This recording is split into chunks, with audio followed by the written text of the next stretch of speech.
अस्सलाम वालेकुम।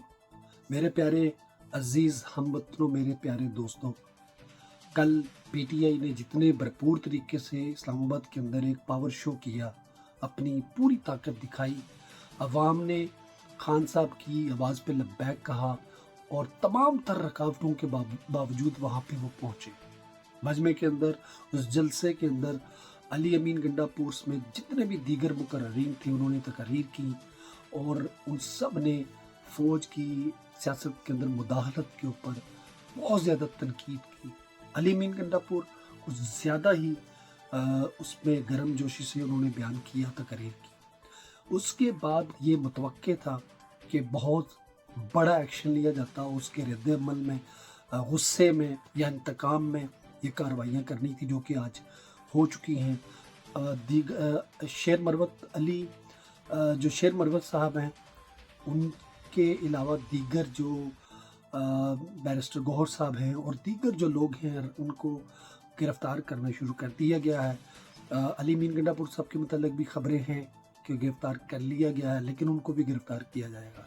अब ये सिलसिला शुरू हो गया है कि अब इन तमाम जितने भी कायदीन हैं बाहर, इनको गिरफ़्तार किया जाएगा कल के जलसे को बुनियाद बनाकर। तो ये सिलसिला रुकने वाला नहीं है।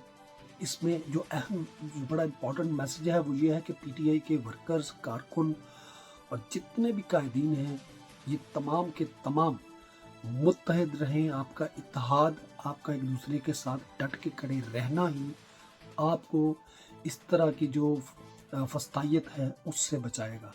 तो वर्कर्स, सोशल मीडिया के लोग, आवाज़ उठाने वाले जो यूट्यूबर्स हैं, तमाम अपने अपने मोर्चों को संभाल के रखें, हक और सच की इस आवाज़ को बुलंद करते रहें, तो इंशाअल्लाह ताला जीत बहुत करीब है। ये इन तमाम लोगों के आखिरी जो टर्म्स चल रही हैं, जो आखिरी वक्त है, इन सब ने रिमके सब ने ख़त्म हो जाना है, सब ने चले जाना है, सबके ओहदे ख़त्म हो जाएंगे। ये मैंडेट चोर हुकूमत भी बहुत जल्द इंशाअल्लाह ताला पानी की तरह, रेत की दीवार की तरह बह जाने वाली है। आप लोग मुत्तहिद रहें, इत्तेहाद रहें, अपने अंदर मुत्तहिद रह के अपने अंदर इत्तेहाद को कायम रखें, अपनी एक ताकत बना के रखें। इंशाअल्लाह ये आपका कुछ नहीं बिगाड़ सकते। पुरअमन रहना है इस मुल्क के लिए, इस मुल्क की बेहतरी के लिए।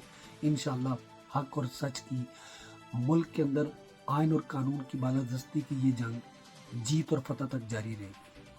पाकिस्तान जिंदाबाद।